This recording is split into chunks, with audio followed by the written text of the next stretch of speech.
Santiago Nieto, bienvenido a Largo Aliento. Muchísimas gracias, Ania, por la invitación a tu programa. Santiago, Roberto Gil Suart, que fue ex subsecretario de Gobernación y funcionario hoy del gobierno panista de Tamaulipas, te acusa de lavar dinero a través de empresas fantasmas.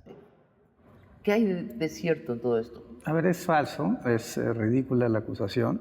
Las empresas que me han contratado, ya que no soy servidor público, son empresas que se encuentran en el SAT, que pagan impuestos y que además gobiernos de Quintana Roo y de Querétaro, que no son gobiernos de Morena, sino más bien gobiernos panistas, incluso las contratan. Entonces es ridículo. Atrás de eso hay un problema más bien político y hay un problema personal, que finalmente es lo que explica esta andanada en contra mía por parte de Roberto Gil Suart y de Cabeza de Vaca, y tiene que ver con un tema central, Tamaulipas, y tiene que ver con la pérdida de poder y de estados por parte del grupo calderonista en estas elecciones de 2022.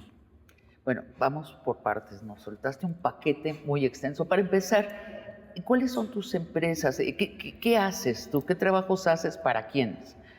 Bueno, yo trabajo, después de que dejé, bueno, desde antes de siendo servidor público, tenía yo una enorme ventaja, a diferencia de algunos cargos públicos en donde no puedes recibir más recursos que los que te corresponden por tu función. Por ejemplo, mi esposa está así, ella no puede recibir ni siquiera de actividades de beneficencia o actividades académicas remuneración alguna. Yo tenía esa posibilidad era servidor público, pero bueno, podía recibir dinero vía empresas que me contrataran para dar cursos de capacitación, universidades. Me contrató la UNAM, estoy de la UNAM hace 15 años, la Universidad Panamericana también, pues recibía también recursos a partir de arrendamiento, regalías. Mi libro de Sin Filias ni Fobias tuvo bastante éxito y eso me permitió poder tener, un ingreso por esa parte. Y bueno, con todo eso pues yo voy haciendo mi patrimonio. Lo que hice fue obtener créditos hipotecarios, un crédito con el Fobiste, de una casita que tengo rentada en Querétaro, después un crédito para un departamento, y ese departamento pues también lo renté. ¿Con el Banco Azteca?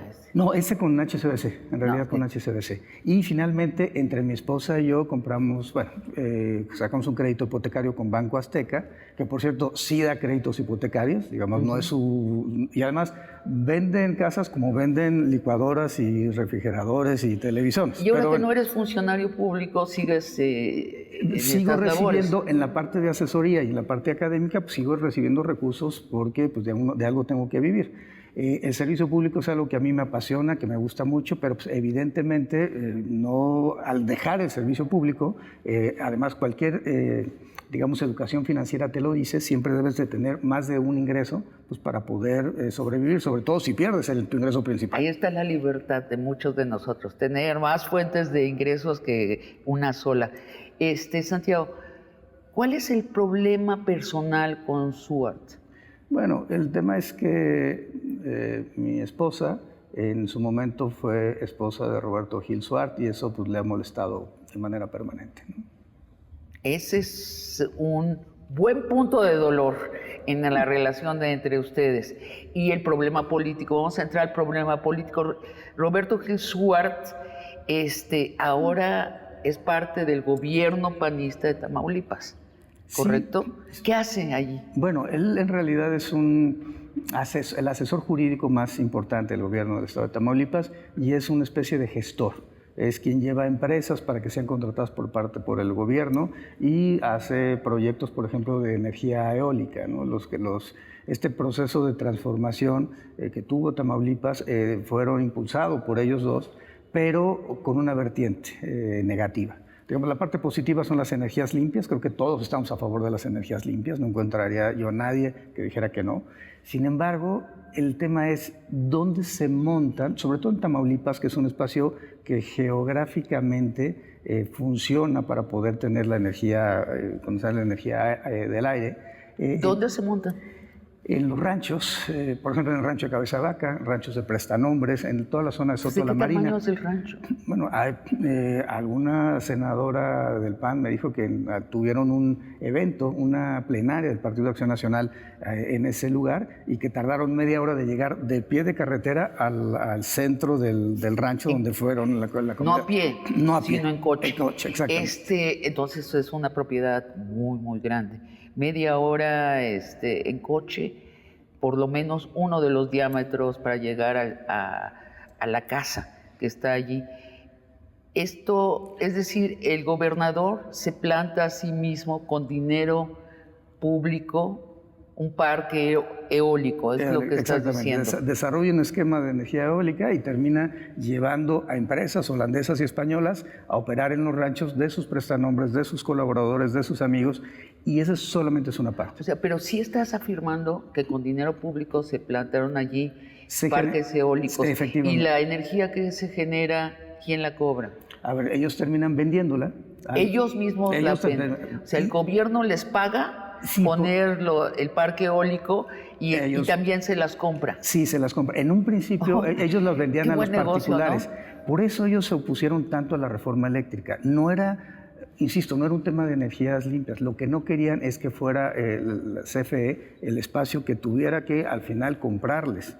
Por eso toda esta lucha sobre los cogenerados y los autogenerados era tan importante para ellos. Poder mantener un mercado en donde ellos pudieran libremente ofertar a particulares el tema de la energía eléctrica. Recordemos que en este país gradualmente la CFE fue perdiendo importancia en términos de mercado y en este momento tiene el 58% del mercado nacional. Déjame, antes de que nos vayamos al amplio panorama nacional, déjame preguntarte, esta casa, rancho, con muchas hectáreas del gobernador Cabeza de Vaca,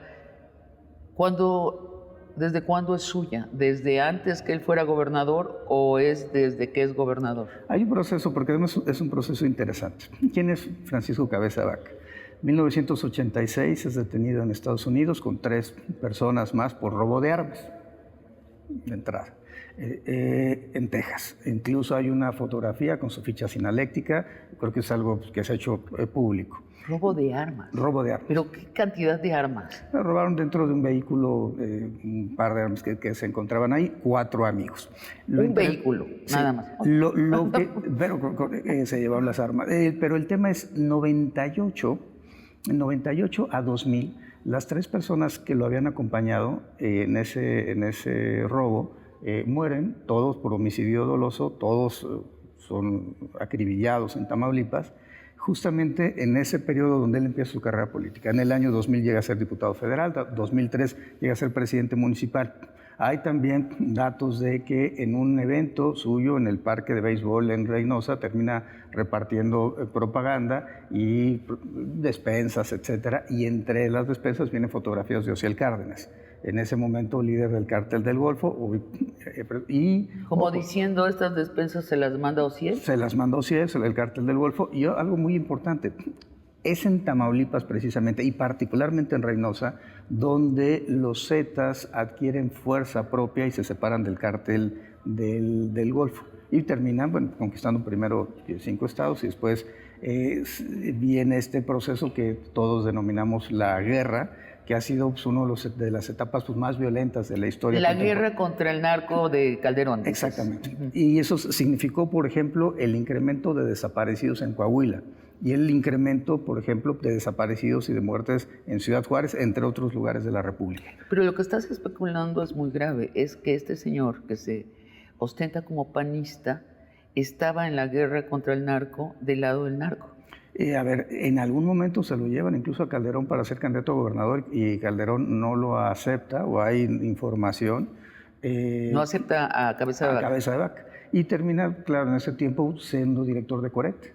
Y después, en proceso de transición, se convierte en senador. En 2012, senador por parte del Partido de Acción Nacional, y después se va a convertir en candidato a gobernador en el año 2016.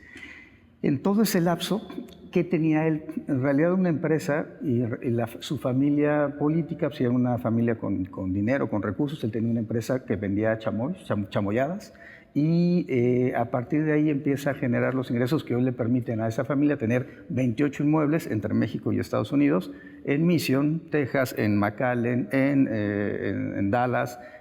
Por supuesto, los datos que tenemos de este rancho en Reynosa, en Soto la Marina. Los chamois le procuran un imperio inmobiliario de 29 propiedades, contando un rancho de las dimensiones que tú indicas. Exactamente. Esto es lo que es... Y lo va adquiriendo con el paso del tiempo, pero si se ve su ingreso como servidor público, pues en realidad no ampara toda la cantidad de recursos y sobre todo la generación de otro tipo de empresas. Un familiar cercano suyo un día cambia $500,000, otro día, estos son datos de Estados Unidos, $600,000 otro día $350,000. Entonces, en 4 entregas había más de $1 millón en efectivo que habían circulado. Ese es Francisco Javier Cabeza de Vaca. ¿Y qué hace este personaje? Generar algo en términos políticos que a mí me parece muy grave, que es la Alianza Federalista. La Alianza Federalista es un mecanismo para romper el país, para romperla con algo, y de hecho logran romperla unos meses. El Consejo de Gobernadores del país. El Consejo Nacional de Gobernadores, y con la finalidad de tener beneficios. Querían recursos presupuestales de la Secretaría de Hacienda y por supuesto querían oponerse a las reformas del presidente López Obrador. Y a partir de ahí empezar a generar un imperio mayor para buscar la presidencia de la República. Él quiere ser presidente de la República. Él quería ser presidente de la República. Yo creo que por eso me hice el sicario nieto, porque si alguien mató sus aspiraciones presidenciales absurdas, a mi juicio, fui yo. Pero precisamente por las denuncias ante la Fiscalía y por lo que sucedió después. Pero en términos de digamos, política partidista, el panismo con Calderón, y es interesante incluso ver la propia pintura de Calderón que se encuentra en Palacio Nacional. Hay la pintura que lo refleja. Es interesante cómo hay unas hormiguitas subiendo por el atril con bolitas de pan en la cabeza. Claro, pues, él deshizo al pan, ¿no? Creo que ese es un símbolo muy interesante. Perdón, ¿quién pintó ese cuadro? Un pintor extraordinario, fantástico, de origen ecuatoriano, radicado en Querétaro, que se llama Santiago Carbonell. Y a él se lo encargó Calderón y eso es lo que le pintó. Le puso un subliminal. Sí, y además hay un foco fundido y hay un campo con energía eólica pintado. Y cuando destapó Calderón el cuadro, dijo, qué bello cuadro. A ver, el cuadro es bellísimo. No lo dudo, lo vamos a poner en pantalla. Sí. Y tiene, por ejemplo, hay una puerta atrás abierta. Claro, Calderón entró por la puerta de atrás. Entonces, es un símbolo muy interesante. Primero, es un símbolo muy interesante. Y segundo, algo que a mí me parece fantástico es, claro, ¿qué quisieron hacer ellos? Aparte de la división del PAN, sí. Durante el peñanietismo, al PAN solamente le quedó una opción, jugar con Peña Nieto. Más bien, el PAN se divide y el PAN del Calderón se convierten en los panistas rebeldes. Y esos panistas rebeldes, senadores, empiezan a buscar gubernaturas y van ganando gubernaturas. Ganan Quintana Roo, Querétaro, Baja California Sur, Aguascalientes, Tamaulipas, Durango, y fortalecen un grupo político. Esto es 2016. Su idea era, evidentemente, pues, buscar la presidencia en 2018, no les daba, la buscan, entonces su objetivo para es el 24. 2024. ¿Y qué sucede? Querétaro y Quintana Roo son traicionados. De hecho, Cabeza de Vaca es quien filtra los videos de un secretario particular, Francisco Domínguez, recibiendo dinero, inclusive del senador Lavalle, actualmente preso, que formaba parte de este grupo y que es traicionado por este grupo. Lavalle podría salir con un acuerdo reparatorio, pero no sale porque implicaría él aceptar su culpabilidad y, por tanto, denunciar a otros miembros del grupo. Intentar una síntesis, porque esto es una novela policíaca enorme, compleja y del tamaño del país. Estás diciendo los calderonistas están preparándose para llegar al 2024 con una opción presidencial y tiene una conexión con el crimen organizado. En el caso de Tamaulipas, sí. En el caso de Tamaulipas, sí. Ahora, ¿qué hicieron? Perdieron. O sea, perdieron. Aguascalientes lo gana otro grupo político del mismo PAN. Durango se lo terminan cediendo al PRI. Baja California Sur pierden. Quintana Roo y Querétaro se separan de este grupo y entonces queda Tamaulipas y era su último reducto. El triunfo de Américo Villarreal de Morena es la pérdida de posibilidad de este grupo de buscar la presidencia en 2024. ¿Y cuál es el pleito directo contigo? Que yo denuncié a cabeza de vaca ante la Fiscalía General de la República. ¿Cuándo? Habrá sido junio de 2019, se presentaron 2 denuncias, la Fiscalía encontró elementos suficientes para solicitar la declaración de procedencia. Cuando eres el director de la Unidad de Inteligencia Financiera. Encontramos este tipo de flujos económicos, las empresas Cava, cabeza de vaca, son empresas, una vinícola, un restaurante, una constructora, y empezamos a ver la adquisición de vehículos de lujo, este asunto presuntamente relacionado con huachicol fiscal. Entonces, muchas cosas irregulares que nos llevan evidentemente a presentar las denuncias. La Fiscalía le encuentra mérito suficiente, solicitan la declaración de procedencia ante la Cámara de Diputados. La sección instructora, en ese momento Pablo Gómez, el hoy titular de la UIF, era el presidente de la sección instructora, nos convoca al procurador fiscal y a mí a que rindamos nuestro testimonio y rendimos lo que nosotros sabíamos, cada quien en su ámbito competencial. Después tú dejas de ser funcionario público, platicaremos de eso en otro bloque, y entonces viene el asedio y las acusaciones contra ti a través de SWORD. ¿Estoy entendiéndolo bien? Sí, o sea, una vez que yo dejo de ser servidor público, presentan una denuncia anónima en la Fiscalía General de la República, después ya se supo que había sido Roberto Gil SWORD, y esa la filtran a un periódico de circulación nacional, Reforma, y pues a partir de ahí han venido una serie de ataques. Pero tú dices que SWORD y Cabeza de Vaca están desesperados porque perdieron las elecciones en Tamaulipas y en octubre sube un nuevo gobernador que es de Morena, Américo Villarreal. Ellos impugnaron ya la elección. ¿Tienen posibilidades de parar la subida de Américo Villarreal a la gubernatura? A ver, jurídicamente no, y básicamente... ¿Prácticamente? Políticamente tienen elementos, tienen un empleado de ellos en la Sala Superior del Tribunal Electoral, pero son 7 votos, con uno no es suficiente. Pero también tendrían que presionar a los magistrados del Tribunal Electoral del Estado. En este momento la impugnación se encuentra en el Tribunal Electoral local. ¿Qué dice la impugnación? Ya el Instituto Electoral de Tamaulipas dijo que las elecciones fueron constitucionales, legales, ya dio el resultado, son más de 6 puntos porcentuales de ventaja.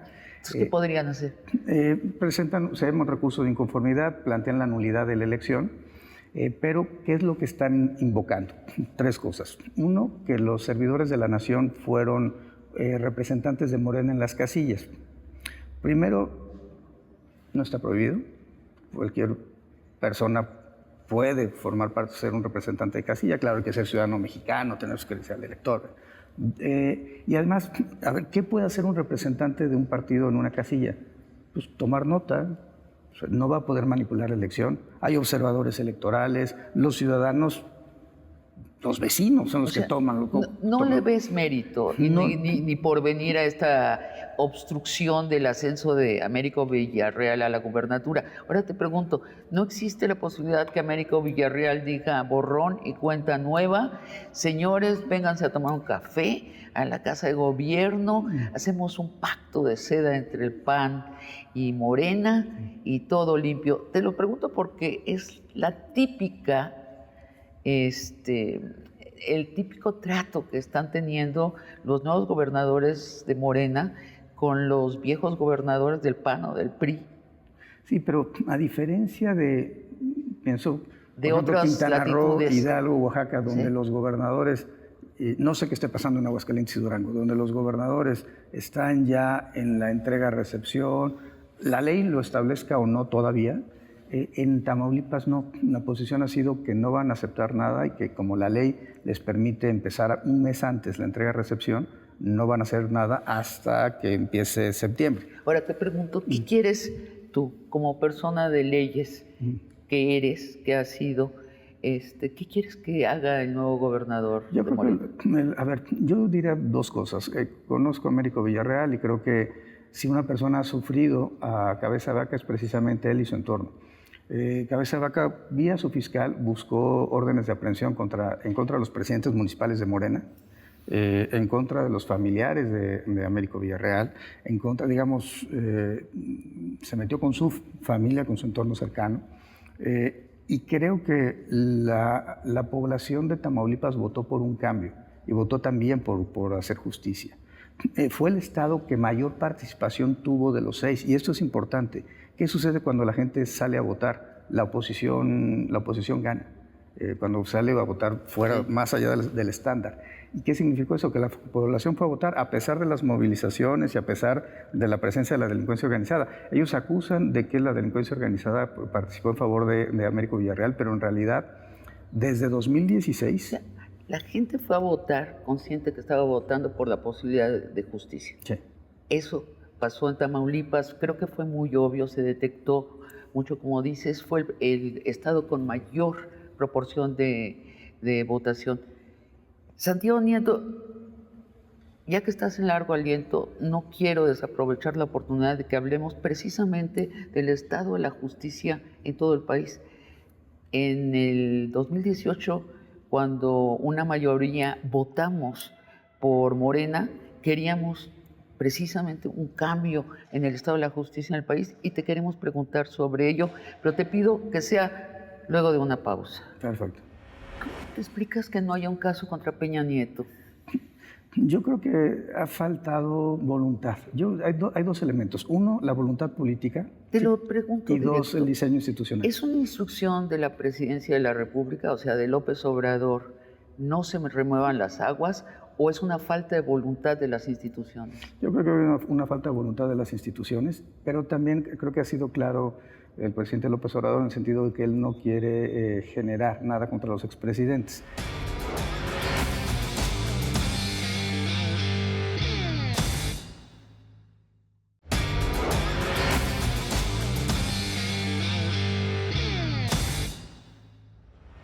Santiago Nieto, dos palabras para que nos las expliques.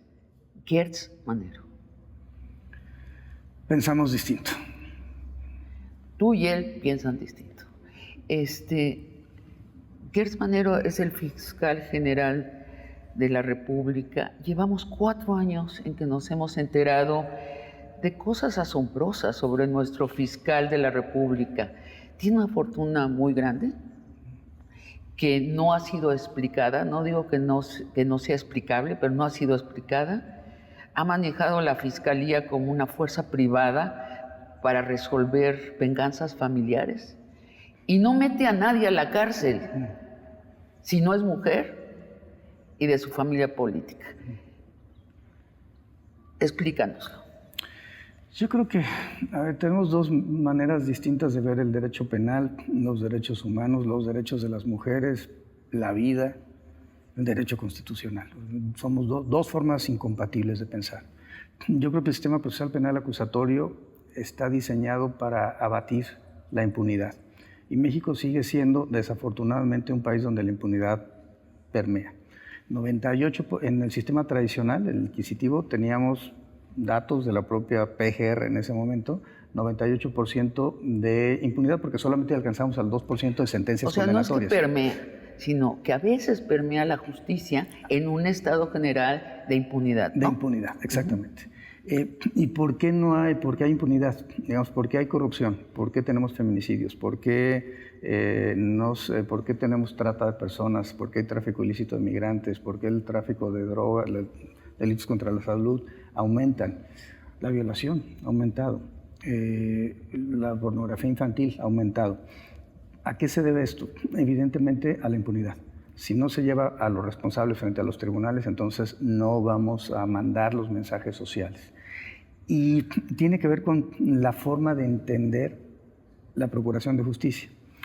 Nosotros en México cometemos un error muy grave, y ese error es empezar a perseguir delito por delito, cuando lo que se tiene que analizar son fenómenos delictivos, porque si no, no vamos a acabar. perdón por poner un ejemplo muy chilango, pero si a alguien a las 8 de la mañana le roban la cartera en el Metro Valderas, o sea, no hay que buscar a ese carterista. Si en esa semana le roban a 50 personas la cartera en el Metro Valderas entre las 7 y las 9, sabemos que tenemos un fenómeno delictivo. ¿Qué es lo que hay que hacer? Que no es necesariamente una banda, sino es todo un estado de permisibilidad del crimen. Exactamente. Entonces, ¿qué se necesitaría? Campañas, y se necesitaría cámaras de video, y se necesitaría rondines, es decir, se necesitaría inclusive tener mayores vagones, mayores para poder ir moviendo una mayor cantidad de personas y que no haya ese nivel de hacinamiento. Y creo que, digamos, y eso, te pongo un ejemplo, insisto, puede ser crear todo el fenómeno. No, es muy claro todo. Tenancingo, Tlaxcala. ¿Cómo vamos? Sabemos que en Tenancingo, Tlaxcala, las familias de tratantes le ponen cúpulas en sus casas por cada mujer que han tratado, lo cual es... Cúpulas, perdón. Sí, o sea, son como vanagloriarse de las mujeres que han tratado y que terminan mandando a Chicago, a Nueva York. ¿Se ponen cúpulas? Sí, en las casas. ¿De qué chiquitas. material las cúpulas? Son ladrillo, son cosas sencillas, pero son un símbolo. Y ahí están a la vista de todos para que vean cuántas personas han sido tratadas por esa familia. Y hay un fenómeno cultural, ¿no? Los niños pensando en que van a ser padrotes de grandes, ¿no? Lenones. Entonces, ¿qué se tiene que hacer? Atacar el fenómeno delictivo. No, ¿lo puede hacer la Procuraduría de Tlaxcala? Yo creo que no creo que... Es decir, ¿qué se requiere? Un despliegue ministerial, federal, policial federal, un operativo que permita detener este tipo de cosas. Lo que tú estás diciendo es que Hertz tiene un punto de vista distinto, que es vamos por el crimen específico. Crimen por crimen o delito. Pero explícame dónde están los crímenes que ha resuelto. O sea, hace poco se filtraron unas conversaciones en donde él está dando asesoría al papá de un presunto criminal que es Lozoya. O sea, él es el asesor de la familia Lozoya para que el señor Lozoya no pague sus males a la sociedad. ¿Qué tenemos que leer allí? Es terrible.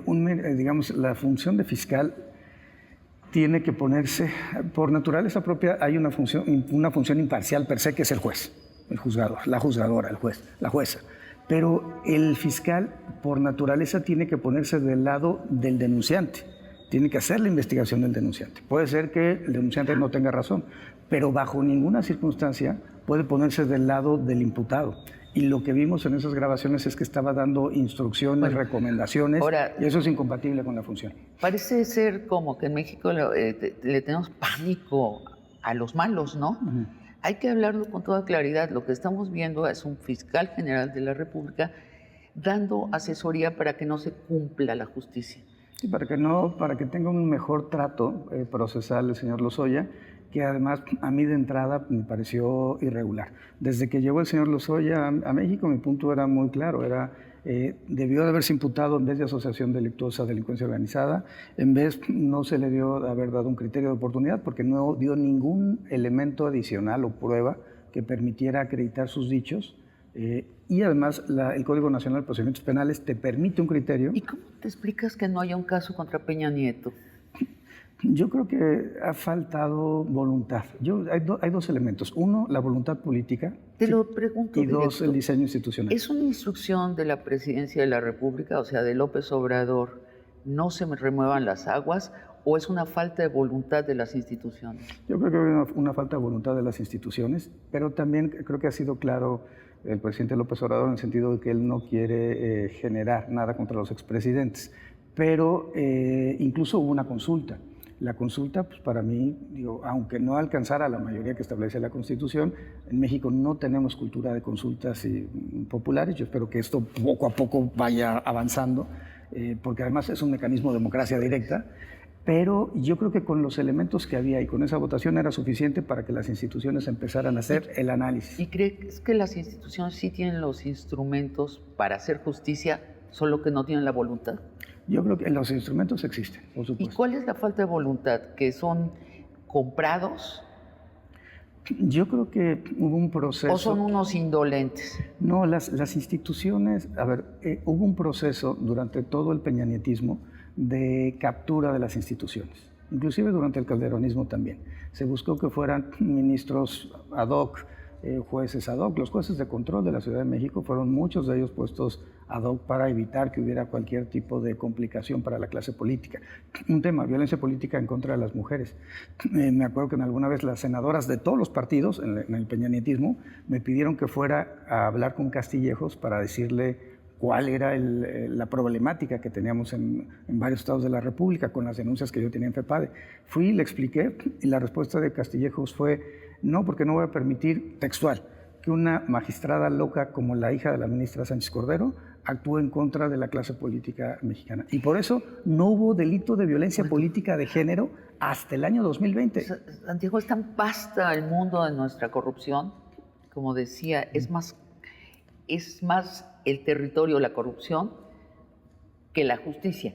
No, la justicia es la excepción. Por eso me voy a regresar al tema concreto de Gertz Manero para no perdernos. ¿Qué opinas de este encarcelamiento de la hija de su cuñada? Fue abominable. Abominable, ¿no? Sí, no había elementos para poderla procesar. Había elementos suficientes que amparaban que la señora y la hija habían cuidado al hermano del señor Gertz. Inclusive estuvo un mes en el hospital ABC ya bajo la custodia de Gertz Manero y por tanto... Y ahí es donde muere el hermano. O sea, no tenía ni pies ni cabeza. No tenía esa imputación ni pies ni cabeza. Y como lo dijo la Suprema Corte de Justicia. Ahora, te pregunto... 11-0. Si 11-0 al final. 11-0. 11, sí, impresionante. 11 jueces votaron que no había mérito a lo que decía el señor Gertz Manero y a lo que en consecuencia hizo meter a esta mujer a la cárcel 358 días.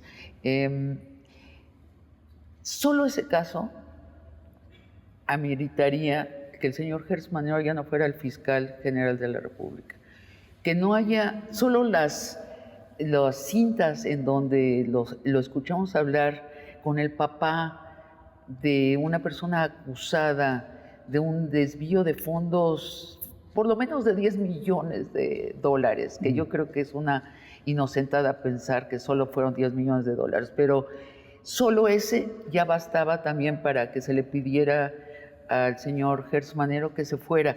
La prensa hace más de medio año ha tomado, raro en la prensa, ¿no? En un país tan polarizado políticamente, la prensa ha tomado en conjunto una posición contra Gertz Manero y ha pedido la renuncia. ¿Qué diablos pasa?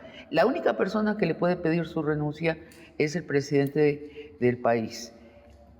¿Por qué no se la está pidiendo el presidente? Bueno, él podría renunciar, pero eso tiene que ser sujeto ya vimos que, aprobación que no está del Senado. Después, sí, el presidente puede removerlo por causas graves, que eso lo establece la propia Constitución, y una puede ser la violación sistemática de derechos fundamentales, por ejemplo, en el caso de su familia política. Pero eso también tiene que ser objetado por el Senado. Puede ser objetado por el Senado, y aquí implica una mayoría simple.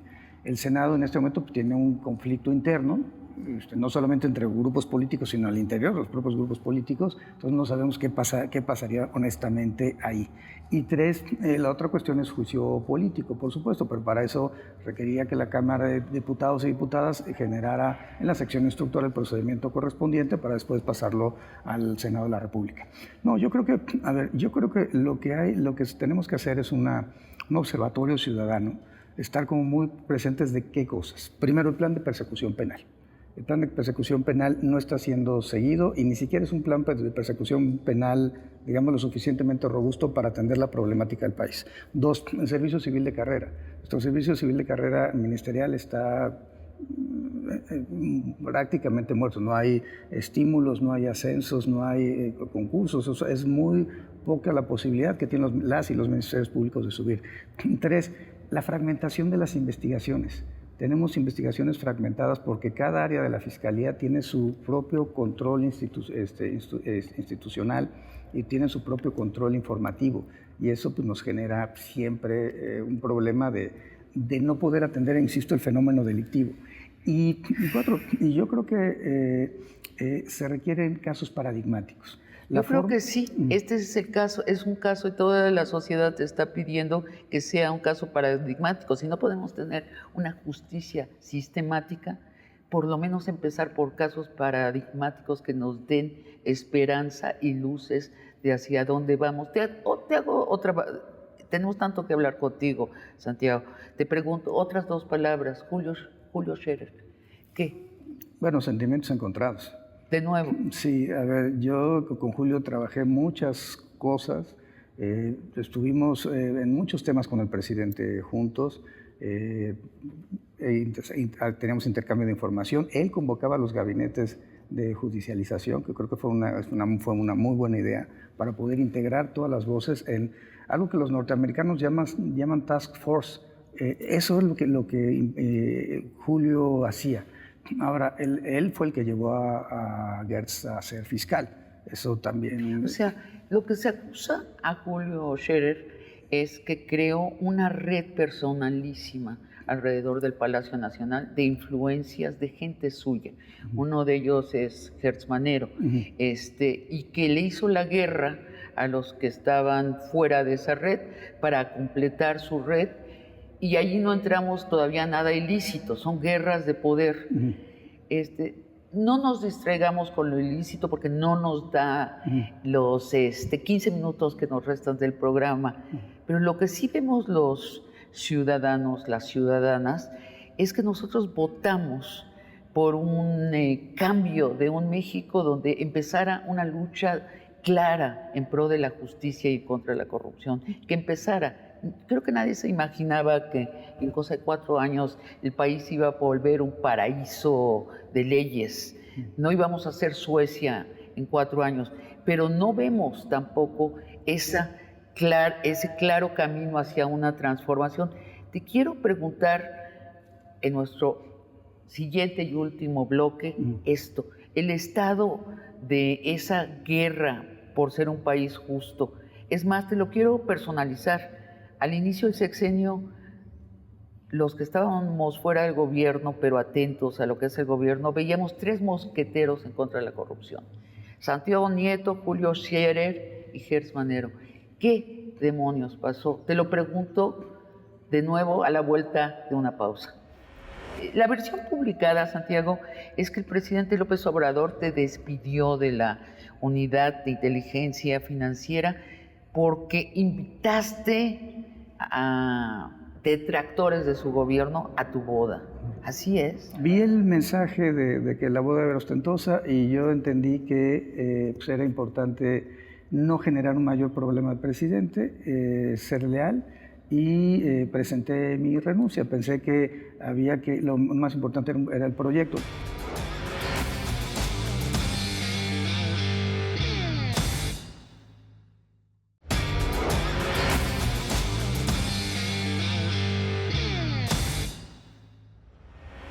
López Obrador prometió un México sin corrupción y había para el efecto, al inicio del sexenio, 3 mosqueteros.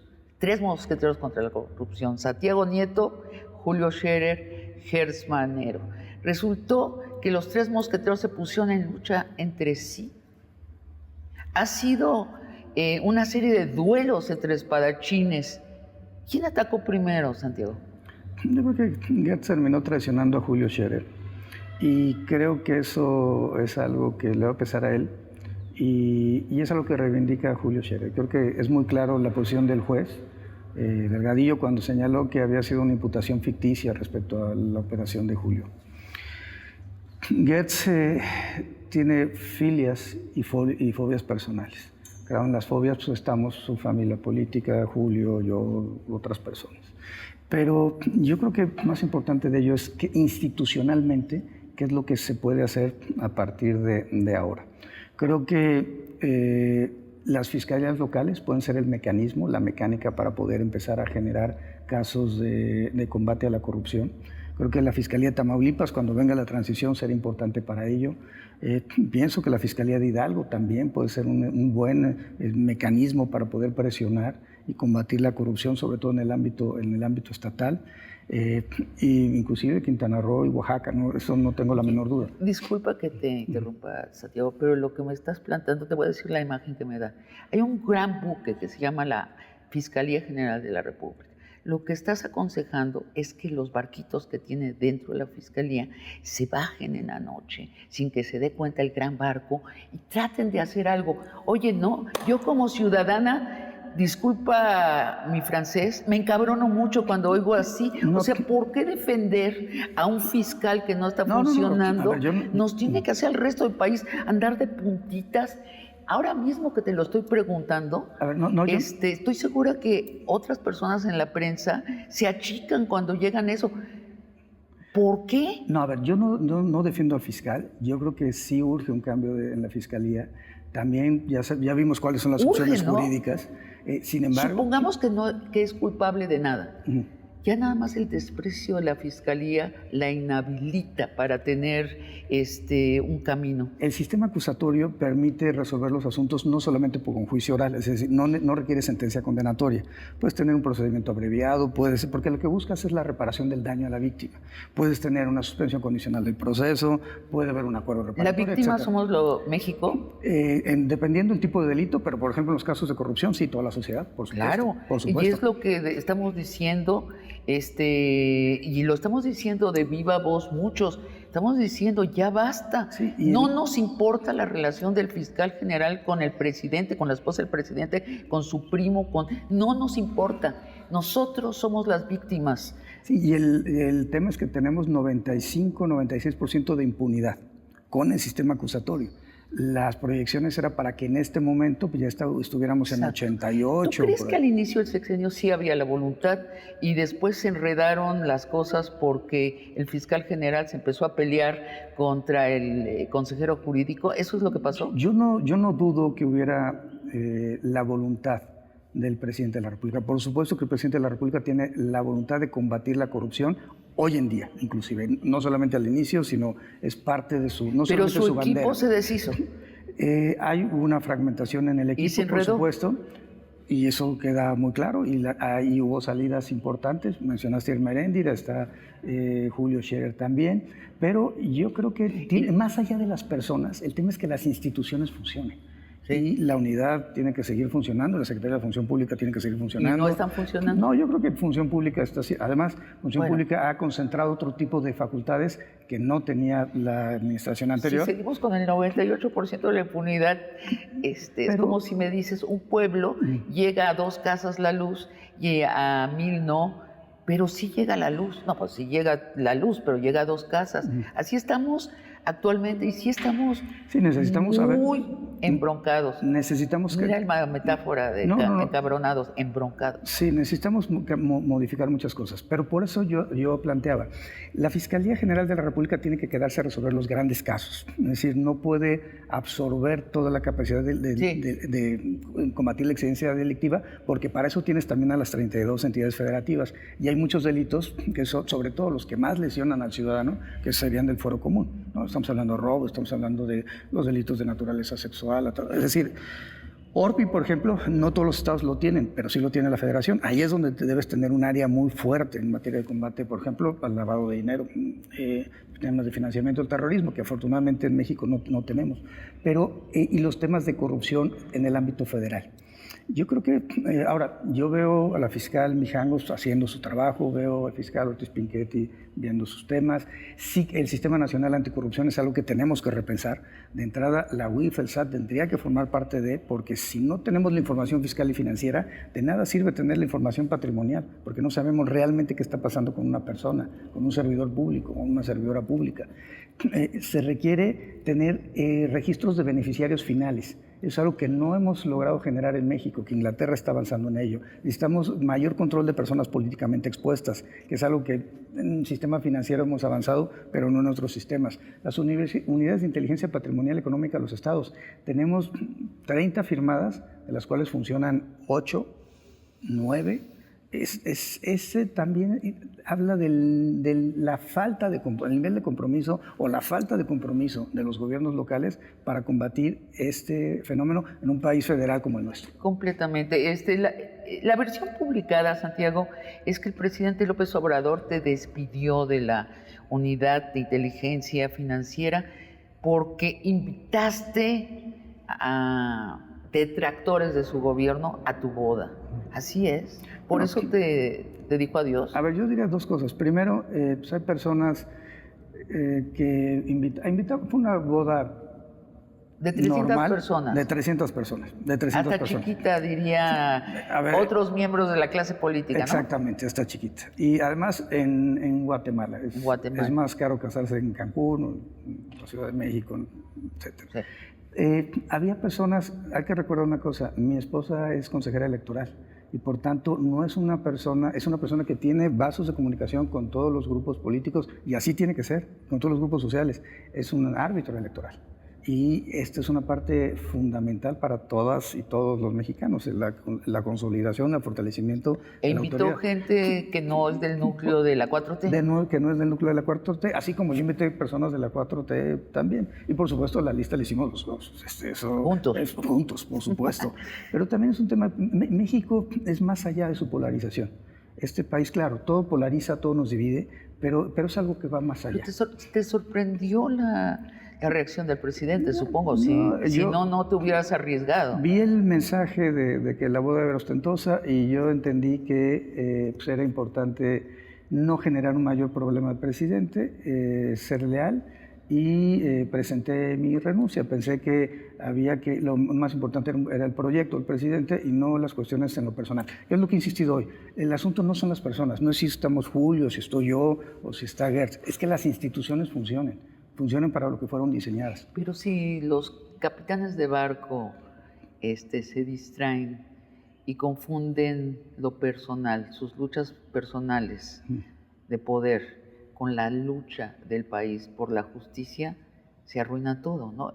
Creo que estoy describiendo cómo se ve lo que pasó durante este sexenio con la lucha por la justicia. Sí, claro. A ver, coincido, creo que la crítica es fuerte contra todos los que estuvimos en ese entorno y que hemos salido. Y eso incluye a la ministra, incluye a otras personas. Y creo que efectivamente debe existir una madurez de todas las personas que están ejerciendo el poder para no desviarse de los objetivos prioritarios que tienen que ver con el cumplimiento de los fines institucionales. ¿Para qué queremos un INAI? Para que sea transparente. ¿Para qué queremos un INE? Pues que organice elecciones imparcialmente. ¿Para qué queremos a la Guardia Nacional? Para que le dé seguridad a las personas. No pueden estar estas instituciones abocados en otra cosa que no sea precisamente el cumplimiento de sus fines. La Unidad de Inteligencia Financiera, recibir, analizar, diseminar información, denunciar. Santiago, qué paradoja. O sea, tú pudiste haber sido gobernador de Querétaro. No lo eres para quedarte en la Unidad de Inteligencia Financiera, donde llegas con un enorme prestigio en la sociedad. Y te piden tu renuncia porque invitas a unas personas que no le caen bien al presidente. Incluso aceptemos que le caen muy mal al presidente, que le caen en los tanates al presidente. Te vas por eso. Es desproporcionado. A mí me parece una historia muy paradójica, y por el otro lado tenemos a un fiscal general de la República cuyos detalles de desprestigio son del tamaño del país. Me parece muy desafortunado. Me parece que es un capítulo que vamos a escribir como parte de la tragicomedia mexicana de su incapacidad de llegar a la justicia. Sí, a ver, respecto a lo de Querétaro, efectivamente el presidente me impulsó, me dijo que estuviera dándome las vueltas a Querétaro, tuviera contacto con la digamos, base militante de Morena, y en su momento definió que me quedara yo en la unidad. Creo que para mí fue una buena oportunidad. Y sí, respecto a la justicia, necesitamos empezar a cambiar la perspectiva desde donde estamos operando. Creo que pues mi salida pues reflejó ese esa digamos, necesidad de que hubiera renovación en los equipos. Lo mismo sucedió con Julio Scherer, con Olga Sánchez Cordero. Y bueno, el presidente finalmente es un sistema presidencial el que establece nuestra Constitución y las decisiones las toma el Ejecutivo. Y uno sabe que cuando está en un sistema presidencial, en un parlamentario es distinto, pues las decisiones se toman... Sí, según la ley, él puede tomar la decisión de quiénes son sus funcionarios. Sus funcionarios. Y yo preferí renunciar a generarle algún tipo de menoscabo al discurso de la 4T que tenía que ver con una visión austera. Aunque, si me reitero, pues en realidad pues la boda fue una boda absolutamente normal. Muy felices todos, muy contentos, además muchos amigos, amigas, y creo que esa es la parte central. Gente de la clase política, lo menos, y bueno, pues al final del día, digamos que generacional ochentero, ¿no? ¿Cómo está Carla? ¿Cómo está tu esposa? Bien, feliz. ¿Están felices? Feliz. Recién casados, primer año de matrimonio. De matrimonio, ¿cierto? Sí, a ver, felices los dos, estamos todo el día estamos en temas, viendo, yo la apoyo en todos sus temas, ella me da opinión respecto a los míos. Ella pues está desarrollando su actividad central, que es la protección de los derechos de las mujeres, la lucha por los derechos de las mujeres. Los derechos no caen del cielo, son producto de luchas históricas, y ella está, y logró, pese a los votos en contra de varios de sus compañeros, todos hombres, una vez dos votos en contra y otra vez 4, los acuerdos de paridad en las gubernaturas que han permitido que hoy tengamos 8 gobernadoras y una jefa de gobierno, por primera vez electas a nivel nacional al mismo tiempo. Entonces yo con ella apoyándola siempre. Santiago, pues muchas gracias. Te esperamos pronto en Largo Aliento, otra vez. Perfecto, tenemos muchos temas que platicar. Así es. Y amigos y amigas, los espero el próximo jueves para otra conversación de Largo Aliento.